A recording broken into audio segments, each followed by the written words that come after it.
ॐ ज्ञानतिमिरान्धस्य ज्ञानाञ्जनशलाकया चक्षुरुन्मीलितं येन तस्मै श्रीगुरवे नमः। हे कृष्णा करुणा सिन्धु दीनबन्धु जगत्पते गोपेश गोपिकान्त राधाकान्त नमोऽस्तुते। तप्तकाञ्चन गौराङ्गी राधे वृन्दावनेश्वरी वृषभानुसुते देवी प्रणमामि हरिप्रिये। वाञ्छाकल्पतरुभ्यश्च कृपासिन्धुभ्य एव च पतितानां पावनेभ्यो वैष्णवेभ्यो नमो नमः। हरे Krishna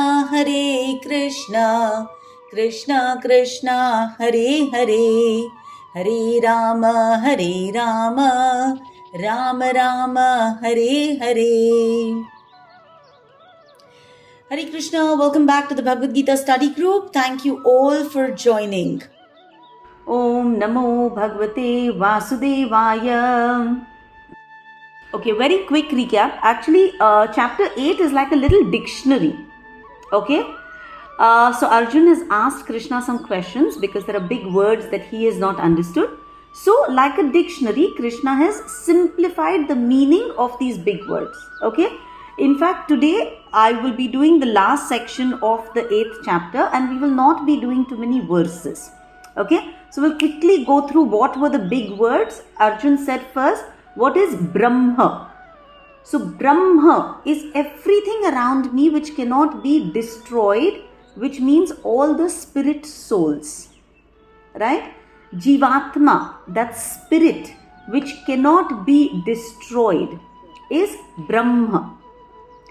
Then Arjun asked, what is Adhyatma? We're all here to do some Adhyatmic study. So Adhyatma refers to spiritual nature. And Krishna says, all of us, originally, our nature is Adhyatmic. We're all spiritual beings. Then he says, what is Karma? Very simple, and we all have to remember karma, all actions that bind us to this material world, that is karma. Adhibhuta, bhut means everything that has been created, all living entities, all plants, trees, everything around us, all physical nature is bhuta. Adhibhuta, Krishna says, I am the Lord of this material creation. So I am Adhibhuta. Then Adhidaiva. Daiva are the Devatas. Krishna says, I am Adhidaiva. I am the Lord of all the Devatas. Then Adhiyajna. All yajnas that are performed ultimately reach me. So I am Adhiyajna and I am sitting in your heart as Paramatma.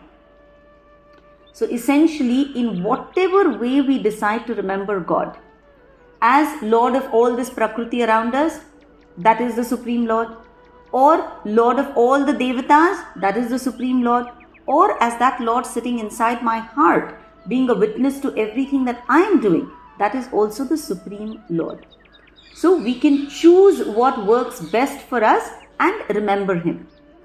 Important, bottom line is remember Him. Because at the end of our life, if we remember Him, we will go back to Him. So Krishna gave us a little law of last thought. Whatever it is that crosses our mind when we are quitting this body, we will attain to that state. Right? So essentially we all have to remember law of last thought. Very, very important.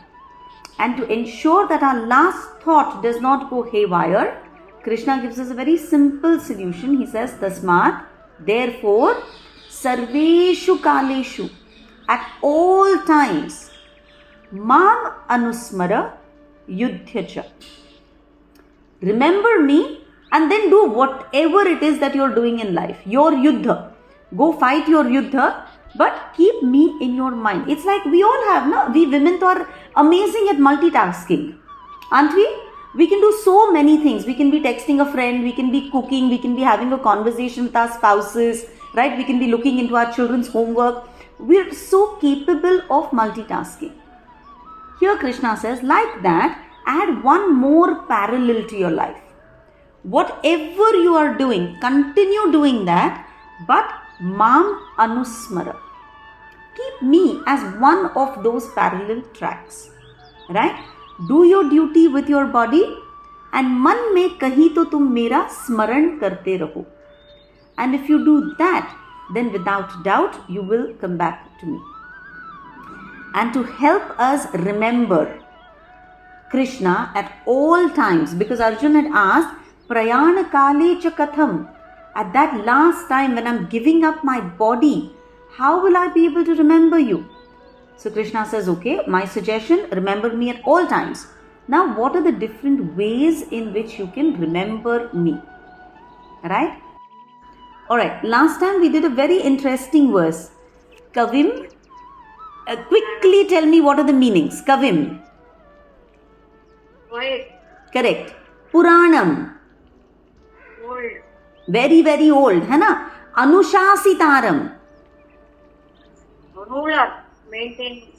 Somebody who maintains discipline. Ruler. Very good. Anur Aniyamsam. Small among the smallest. Very good. Smaller than the smallest. Like that, Anusmaredyah. तुम मेरा स्मरण ऐसे कर सकते हो. And he continues. Sarvasya Dhataram. Beautiful form. No. Sarvasya Dhataram. जो सबको धारता है. Somebody who maintains. Yes, very good. Somebody who maintains everybody. है ना? Sarvasya Dhataram. मैं सबको पकड़ा हुआ हूँ. Remember, he is Sutre Manigana Iva. Right? He is that thread that we can't see, but he is the one who is holding us all in our places. So, Sarvasya Dhataram. Achintya Rupam. Beautiful. तुम चिंतन भी नहीं कर सकते इतना सुंदर रूप. अचिंत्य रूप. Say that? Priya? Inconceivable. Correct. Inconceivably beautiful. Aditya Varnam. What is his Varna? What is his color? Like Aditya. Very good. Like the sun. And Tamasa Parastat. Means it will not be. Tamogun, darkness, ignorance cannot touch him. Touch him. Okay? So it's very nice to know these verses, because then we have such a large variety of ways in which to remember God. Right? Then Krishna says, okay, I've given you all these options. Agar ye tumko nahi jamta hai, so you know what? You do Shata Chakra Yoga. Shata Chakra Yoga means sit down in meditation, focus on your prana, focus on your breath, and dhire dhire raise your prana, your life force, to between the eyebrows, the Agnya Chakra. Right? And then when that Agnya Chakra opens, you get all spiritual knowledge. And that way also you can remember God and go back to Him. Then he gives us another option. He says, okay, this activation of third eye is also very difficult. तुम एक काम करो, तुम scriptures को study कर लो, ब्रह्मचर्या का पालन कर लो. So this is like the Jnanis. Right? The Jnanis study and study and study all the Ved, all the Puranas, all the Upanishads, right? And they are very, very kadak celibates, right? They are strict in their brahmacharya. Krishna says that is one option. Then he says, chant Om, right? The Akshara, Omkar, Pranav Mantra, right? That is identical with Brahman, because when creation came forth, the first sound that came out was Om. So normally when you go to a Gurukul, you're taught to vibrate Om. And tum Om ka pathan karte, karte, karte, what will happen? When you practice brahmacharya, you've chanted a lot, you've studied the Vedas, you will be able to give up all attachments. And when you're able to give up all attachments, you'll be able to fix your mind on God. Your pran will probably go up to your Agnya Chakra, and we will reach the Dharana stage. Right? All of this requires work. Requires work in the sense we have to close all the doors of sense enjoyment. When we sit down for Ashtanga Yoga, or we sit down for Shata Chakra Yoga, or we go to a guru and practice chanting Om and do Brahmacharya, all of this requires ekdam kadak se shutting off all doors of sense enjoyment. Right? The different doors that we have 9 doors in our body. Okay, please remember this always. We have 2 eyes, 2 ears, 2 nostrils, 1 mouth, 1 anus, and the genitals. So these are the 9 doors that we open for sense gratification. Right? Through all these 9 doors, we are constantly giving our senses a lot of maja. Right? If we close these doors, now, so when we sit down in meditation, when we sit down for any of these practices, what we essentially do is we close these doors. Why? Because once the doors are closed, then what is inside this door? The mind. So this mind will not wander idhar udhar. Right? Because my eyes are open, I see so many things. Because my ears are open, I hear so many things. But if I shut it all and I sit down in meditation, then my mind will not wander. Mera man kabu mein aa jayega. And when my mind comes in my control, then this Paramatma who's sitting in my heart, I can hear him more clearly. Because all the kachra desires that I have, I'm getting rid of. So my Paramatma is sitting more comfortably, thoda sa phail ke baith rahe hain. I'm able to listen to him more better.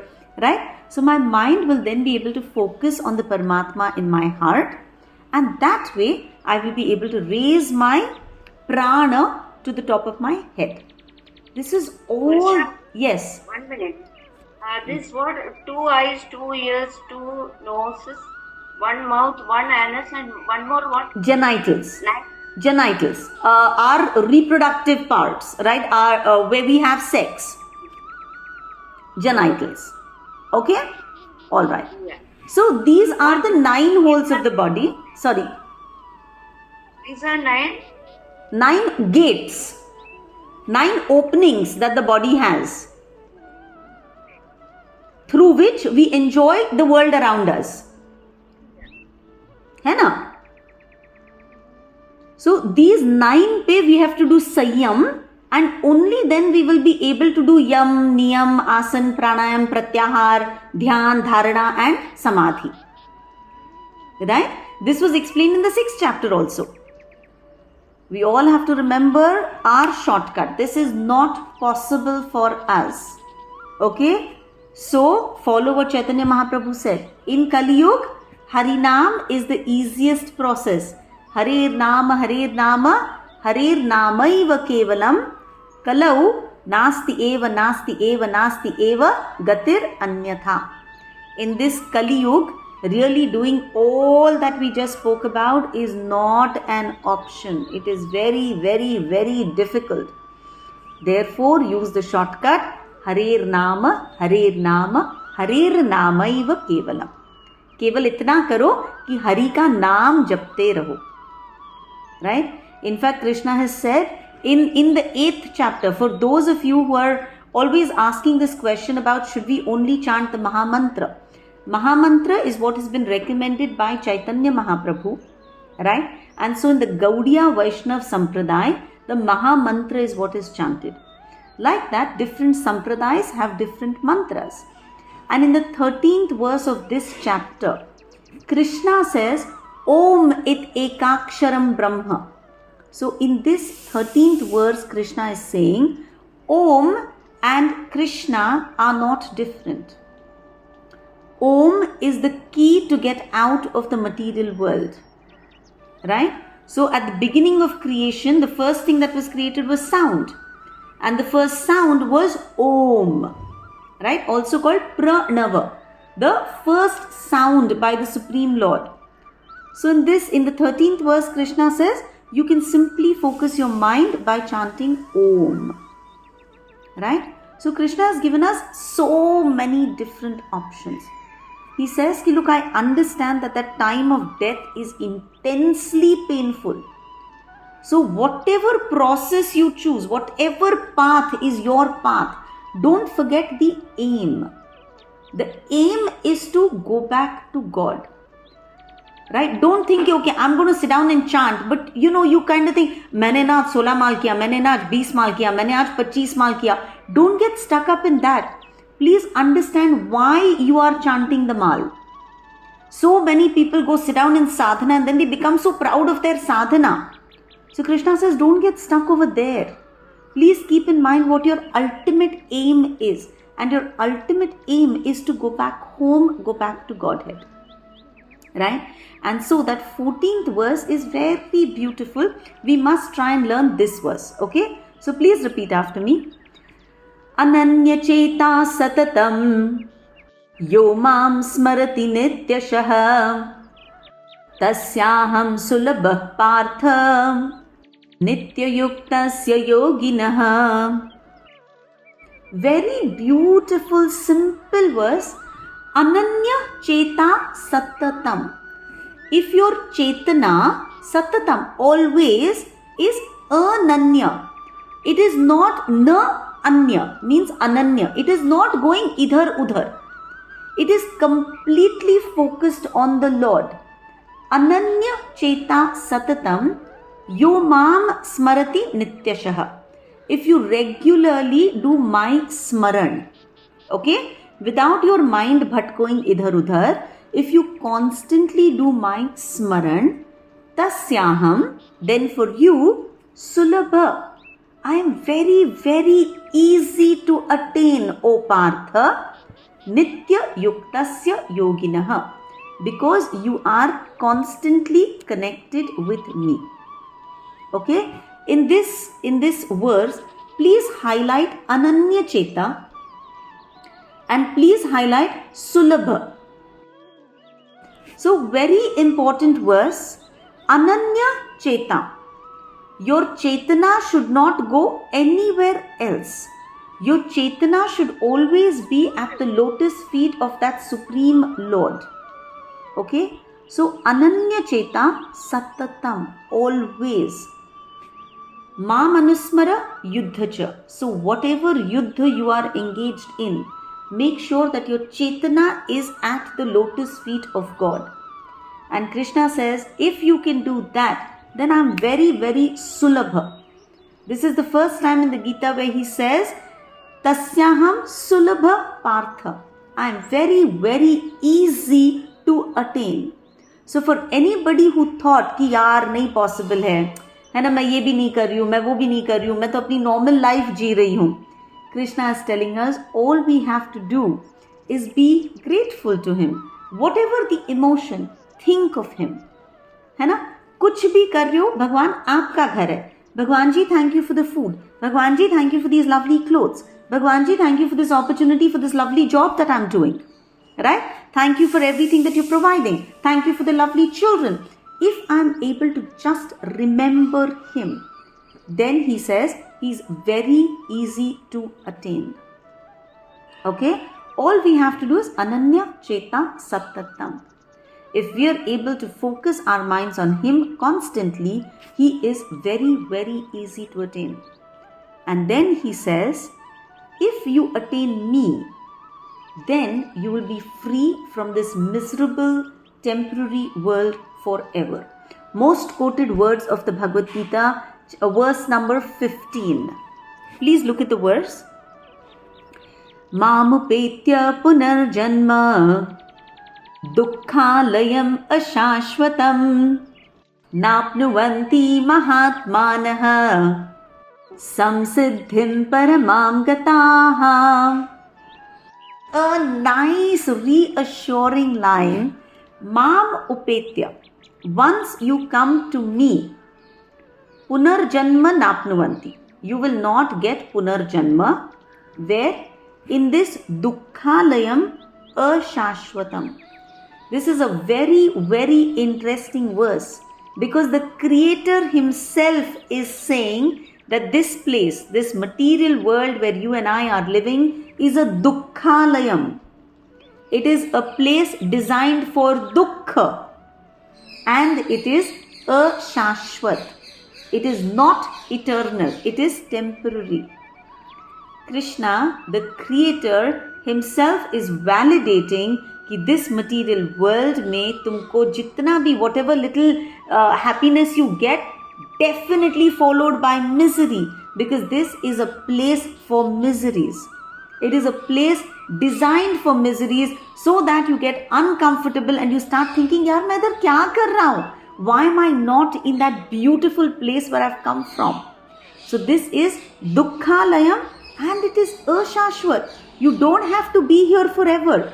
Quickly think of God, go back to Him. Right? So mam upitya, once we go back to God, then we do not have to come back. No punarjanma in this world.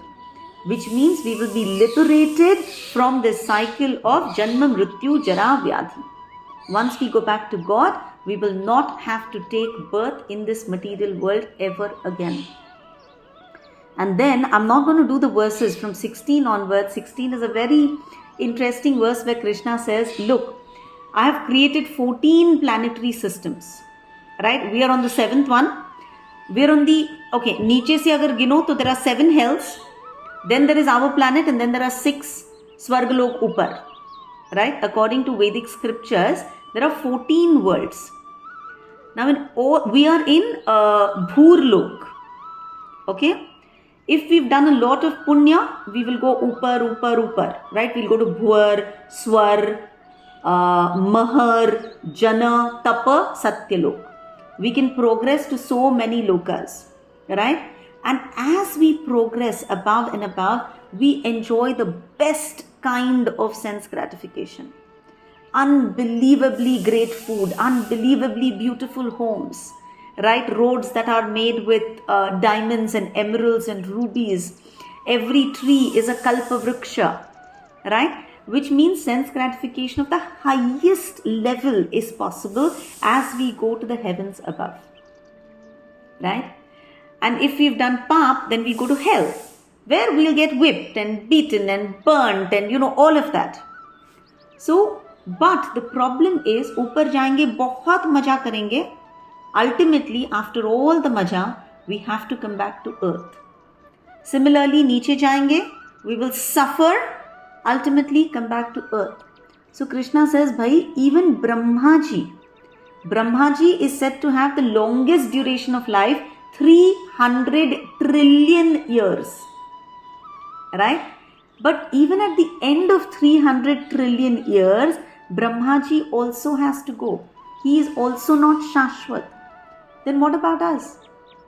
Therefore, tasmat sarveshu kaleshu mam anusmara.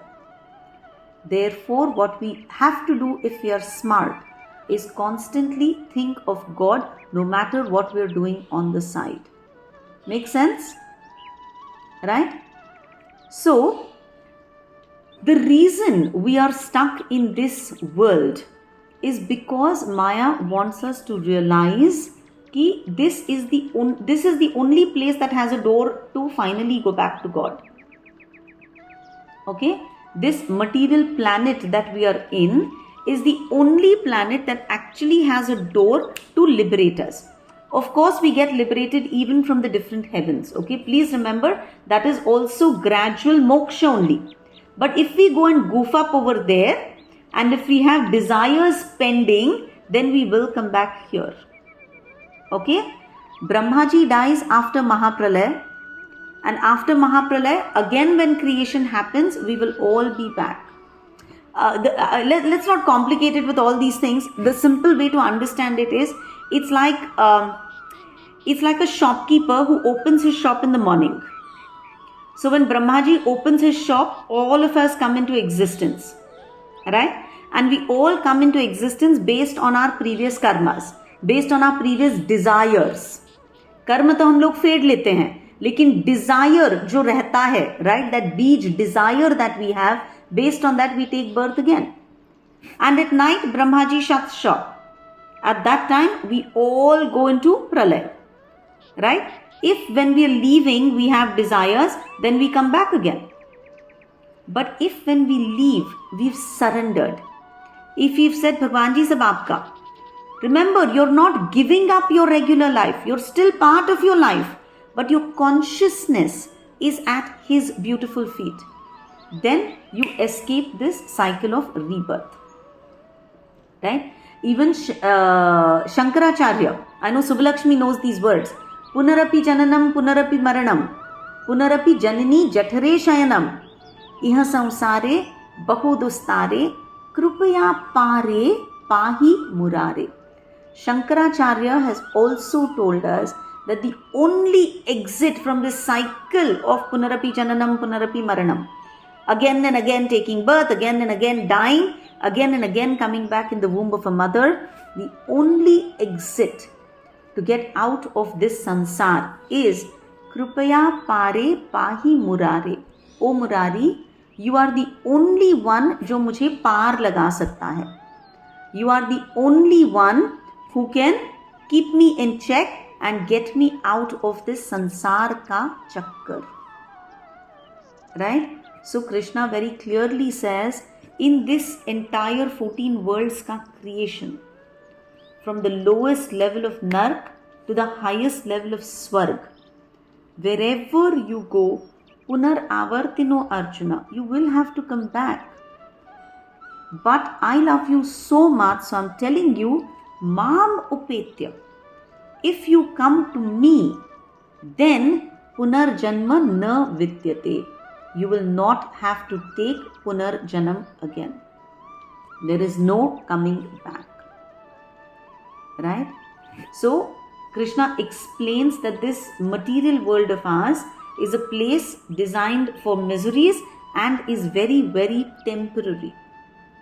In contrast, that spiritual realm, right, that spiritual world is everlasting. It is beyond the cycle of creation and dissolution. That supreme planet never gets annihilated. Right? In that supreme planet, everything remains forever. And so that should be our goal.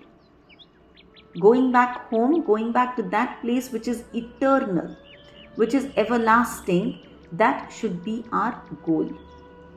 Right? And so Krishna tells us the only way of going back there is bhakti. Bhaktya labhyas tvananyaya. The only key to that supreme abode is devotion to the Supreme Lord. If we have bhakti, then we will not get stuck in this dukkhalayam ashashvatam. Right?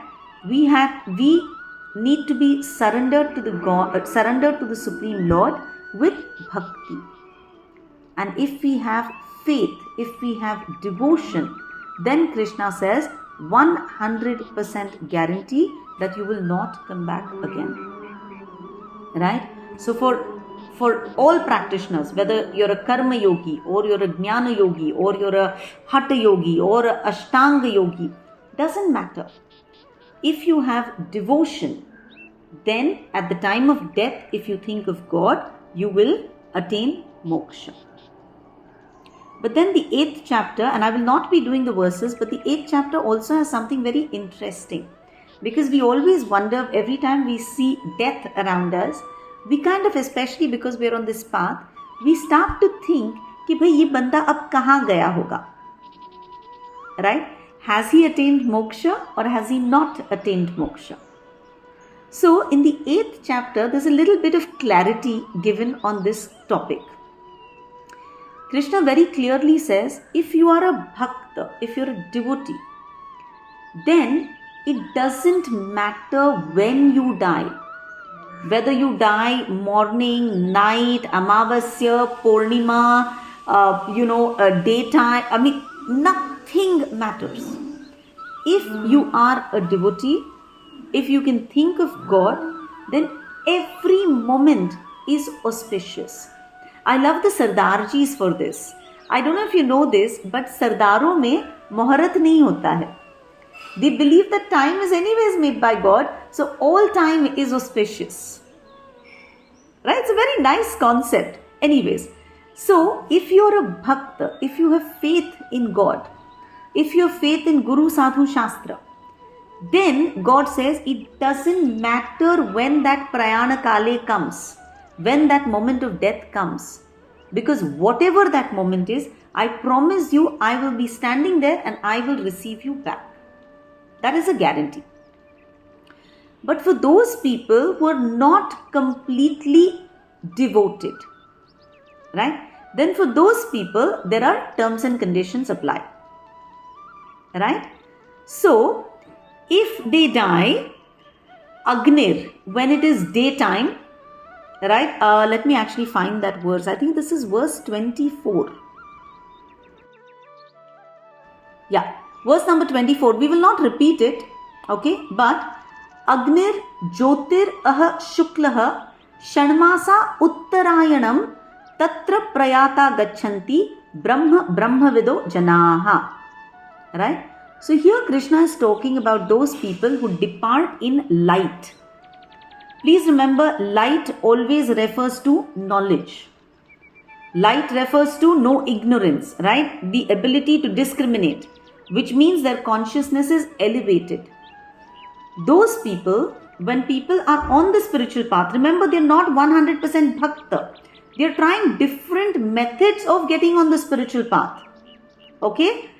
These people, for them, the devatas will make the journey very simple. After death, right, the soul, when it leaves the body, that time will be auspicious if they die when Agni Devata is available, when Surya Devata is available, when it is Shukla Paksha, and when it is Uttarayan. 4 conditions. Right? It is daytime. It is in the Shukla Paksha, right? We have Krishna Paksha and Shukla Paksha. When the moon is growing from no moon to full moon. And when it is Uttarayan, when the sun is in the northern hemisphere. When all these criteria are met, then person who dies when all 4 criteria are met, they go to Brahma Jyoti. They will be free from this wheel of samsara. They will be free from the cycle of birth and death. So, most common example, if you know Bhishma Pitama. Yes, I was going to tell that only. Correct. He waited for Uttarayan. Correct. He waited for Uttarayan. Right? Because he is a very accomplished yogi. See, again, don't confuse. He was one of the highest bhakta. Right? He is one of the highest bhakta. But for him, there was a very different relationship with Krishna. So, Bhishma Pitama is shown as somebody who is a very, very accomplished yogi because he did brahmacharya. Right? So, there's a lot of things that he ticked off and therefore he waited for Uttarayan. Because it is believed that the devatas are sleeping during Dakshinayan. Right? So, he had Ichha Mrityu, so he waited for Uttarayan. Forget Bhishma Pitama. If you look at Swami Vivekananda, Swami Vivekananda, it is said that before he died, he was studying the calendar. Varsha. Yes. Varsha. When we all should not die between June to December. ऐसा नहीं है ना, you're a bhakt. If you're a bhakt, then it does not matter. Sleeping, no, they are. Then we'll take care. You are a bhakt, you're a devotee, so it does not matter when you die. But anyways, accomplished like Swami Vivekananda, I read about him and he chose the day and time when he wanted to leave his body. Right? And it is believed that his soul left from his Brahmarandhra. Right? This slit that we have in the crown of our head. Right? That is how he got Mahasamadhi. In fact, you should go and do some search on the internet. Right? You will see so many people. Ramakrishna Paramhans, Aurobindo. That is why Sonal I spoke about the Aurobindo ashram. Right? Then this Anandamayi Mata, Raman Maharshi. Then of course I like Lahari Mahashay, right? Babaji. All these people, it's so beautiful to read about them because these yogis, they willfully give up their bodies. They realize कि अच्छा अब है ना, the purpose for which I have got this body is done. Right? My body has served its purpose. So now this outer garment has no use. And so they say now it is time to drop this outer garment. And so they pick an auspicious time. They have full understanding, they have full knowledge. And peacefully, very smoothly, they transit from this world to the next. Right? Because they have complete clarity. And so they go in that Satchit Ananda stage and their soul very gracefully exits. Right? So it's very interesting to read about all these different yogis. Their sadhana has been so fantastic, so perfect, that they're able to pick the time and place to leave their body. They pass by the path of light. Right? Then of course is the other category, where souls who are attached to this world, who are engaged, completely entangled in the bodily concept of life. They have forgotten their relationship with God. Unfortunately, they pass by the path of darkness, which means they will continue in the cycle of birth and death. They will continue because they are bound by their karmas. So of course, all their punya karma, they will get benefit. All their path, they will bhogo, but they will have to come back here. It's like a rented house. वो जहाँ पे भी जाएंगे, rented house है, lease खत्म हुआ, they will have to go back to earth. Right? Here, finally, when you surrender, you will have to vacate and go to that supreme home. और वहाँ पे कभी भी vacate करना नहीं पड़ेगा. Right? But as devotees, don't be perplexed about the two paths. Okay? As people who've taken to the spiritual path, who are on the spiritual journey, please remember that we don't have to worry about, am I passing on the path of darkness? Am I passing on the path of light? All we have to do is, if we've accepted the very fact that we're listening to the 8th chapter of the Bhagavad Gita means that we believe in this supreme power. We believe in a supreme Lord. At this point, you may not want to call him Krishna. Please call him what you want. There is no zor zabardasti. Right? Chant a mantra of your choice. Right? So long as you're following everything that Krishna has said in terms of internal transformation, developing the qualities that he is talking about, being aware that he exists in every person around you, and you treat everybody with the same love and compassion. That means you are a devotee. Right? So, devotees do not have to worry about the two different paths. And when somebody passes away, please don't sit trying to judge ki where has this person gone because of how he lived in his life. Please do not do that. That is why I did not even do these verses. Right? Because all we have to know is that we want to be God conscious. Right? We want to be devotees.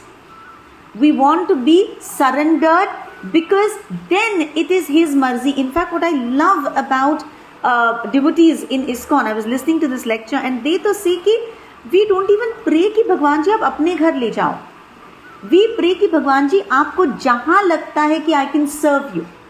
If you think ki I can serve you in this material world by spreading your knowledge and by getting more people attracted to you, then theek hai, keep me here. Right? See, there's a huge difference. There are two types of people. Some people go away to the Himalayas, go away to the jungle, sit down, focus in dhyan because they're focused on their own moksha. Right? Their aim is कि भाई मुझे है ना निकलना है इस जन्म मृत्यु जरा व्याधि के चक्कर से. And then there are amazing souls like Prabhupada who say कि I know how to attain liberation, but I don't want to go alone.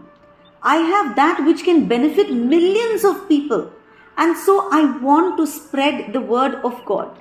And of course, we see there are hajar gurus. Right? Can they not go away themselves? Of course they can.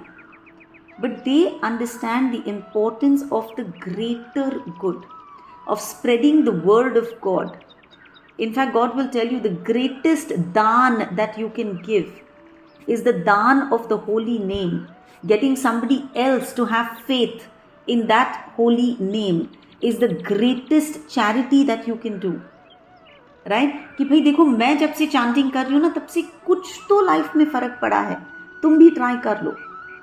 Right? You may not have reached a point where you say अच्छा मैं ना अच्छा ध्यान लगा के 16 माल कर रही हूँ तो my life has changed. No.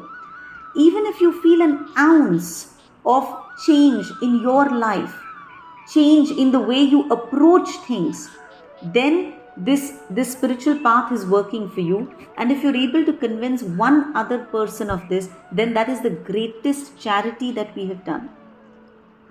Right? So let us all aim at being devotees. And if you're devotees, then there is no fear of returning. Doesn't matter what time we leave our bodies. Okay? And so we will do the final verse of this chapter, of the 8th chapter. It's a very nice conclusion verse. Please repeat after me. Vedeshu yadneshu tapassu chaiva daneshu yat punya phalam pradishtam atyeti tat sarvamidam viditva yogi param sthanamupaiti chadyam. Very nice verse that we must keep in mind. Krishna says, Vedeshu, by studying the Vedas, Yadneshu, by doing all kinds of alag yadnya, alag sacrifices, Tapassu, by doing all kinds of austerities.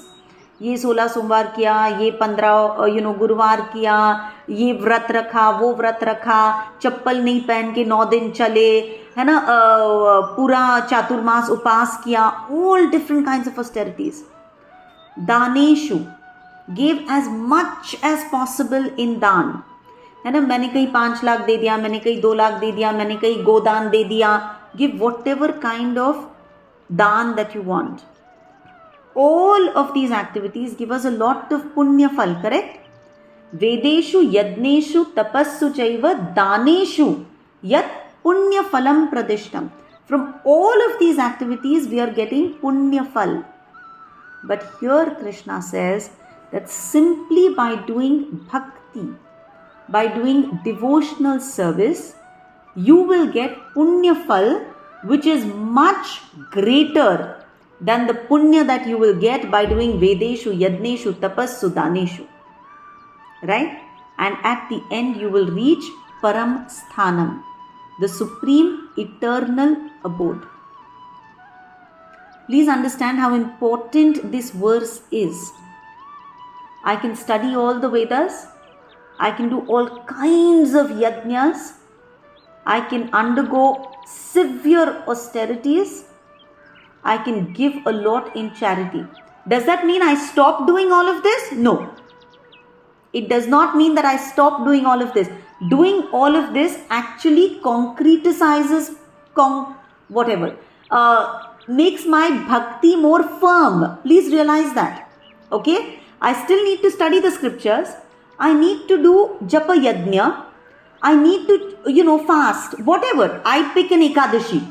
I pick Janmashtami, right? You pick whatever works for you. And I choose to give dhan as per my ability. Because I do all of this to keep reminding myself to be on the path of bhakti.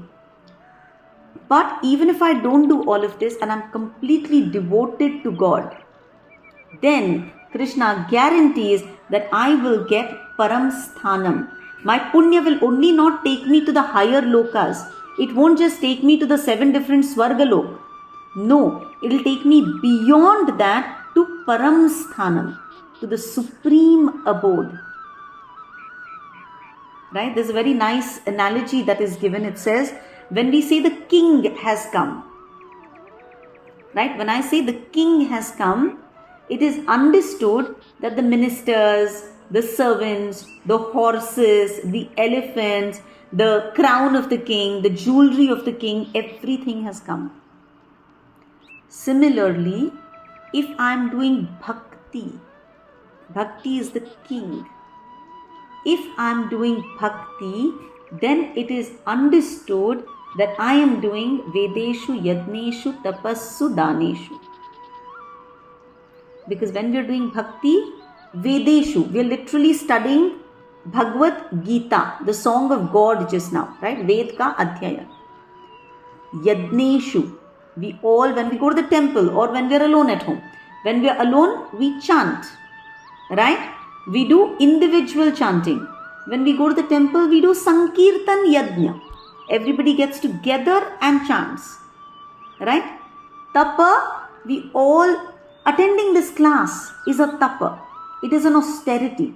You've decided Saturdays 11 o'clock to 12 o'clock. If there is something else, I'm willing to forego it to sit and listen to a class. So tapas. And dan. Abhi kya Janmashtami aa rahi hai, please go to the temple and do some dan. Right? So, by simply doing bhakti, we get all kinds of punya phal, and guaranteed that at the end we will cross that Viraja river and that beautiful Shyam Sundar will be standing there in his Tribhanga pose. He'll have this beautiful peacock feather on his head. He'll have his flute in his hand. He will be playing melodious tunes. He'll be wearing that dazzling yellow dhoti. He'll have forest flowers ka garland in his neck. And he will be waiting for us. Granthraj Srimad Bhagavad Gita ki jai. Thank you all for joining. This is essentially the 8th chapter. 8th chapter is telling us, don't worry, just do bhakti. Ananyas, right? Idhar udhar man na dalte hue, do bhakti on the Supreme Lord and it will take you through.